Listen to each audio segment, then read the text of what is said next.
زائد مرد ہیں تو امام آگے اور ان کے پیچھے مرد حضرات اور ان کے پیچھے خواتین ہوں گی، اور عید کی یہ نماز گھر کے اندر پڑھی جائے گی،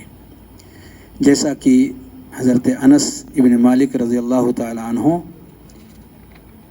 کے بارے میں امام بخاری رحمۃ اللہ علیہ نے اپنی صحیح کے اندر نوٹ فرمایا ہے، اور وہ روایت بعض دوسری کتابوں میں سند کے ساتھ میں بھی ہے، جیسے کہ مصنف عبد الرزاق اور شرح معانی الآثار۔ صحیح سند کے ساتھ یہ روایت ہے کہ حضرت انس رضی اللہ تعالی عنہ جب بصرہ میں اپنے مقام زاویے کے اندر ہوتے اور عید کی نماز آپ سے فوت ہو جاتی تو اپنے گھر کے سارے لوگوں کو اور سارے اولاد کو، اپنے غلاموں کو اکٹھا کر کے اپنے ایک غلام عبداللہ بن ابی عتبہ کو حکم دیتے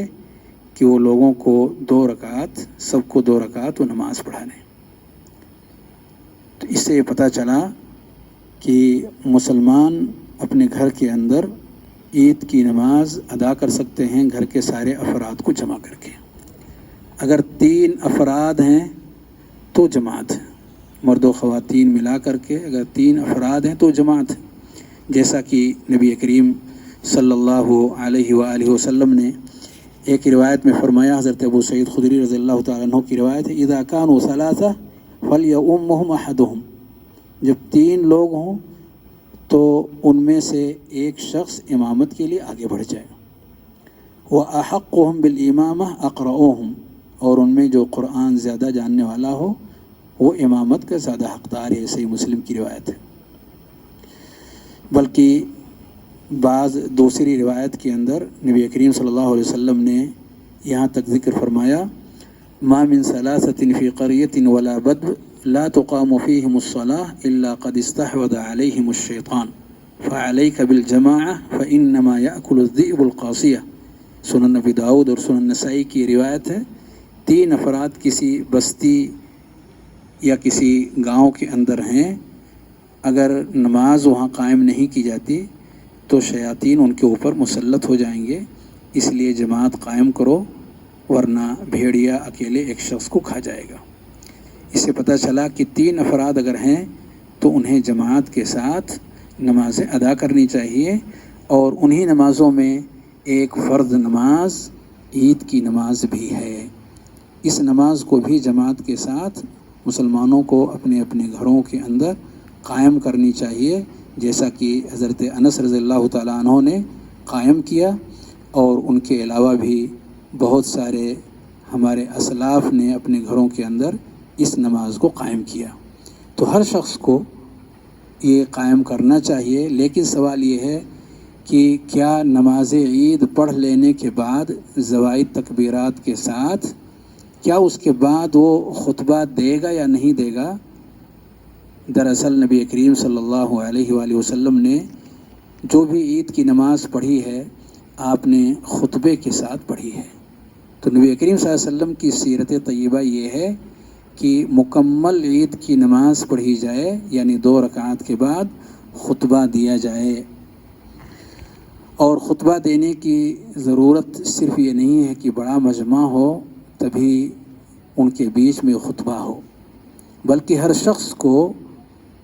خطبے سے فائدہ اٹھانے کا حق ہے، گھر کے لوگوں کو بھی فائدہ اٹھانے کا حق ہے،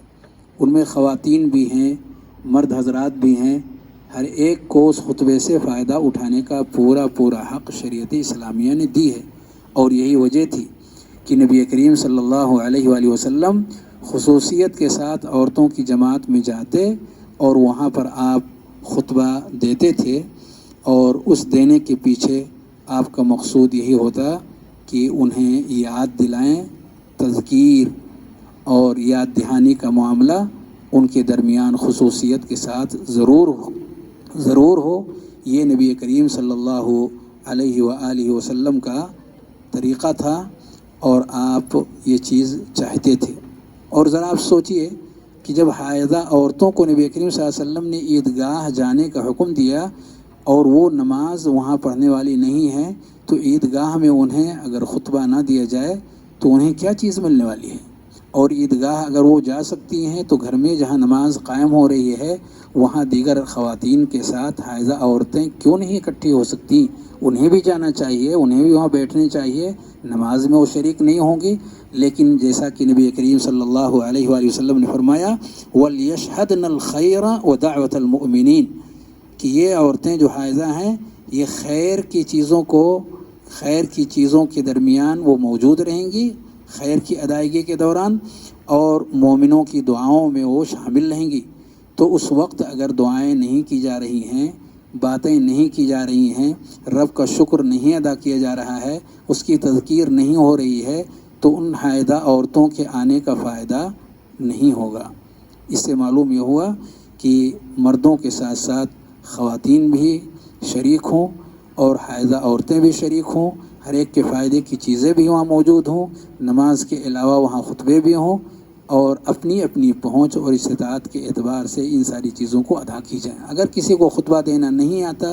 کچھ نہیں کر سکتا، صرف نماز ادا کر سکتا ہے، لا یکلف اللہ نفسا الا وسعہا، تو انسان پر اتنا ہی فرض ہے جتنے کی وہ استطاعت اور طاقت رکھتا ہے۔ نماز ادا کر لیا ہے، فریضہ ادا ہو گیا،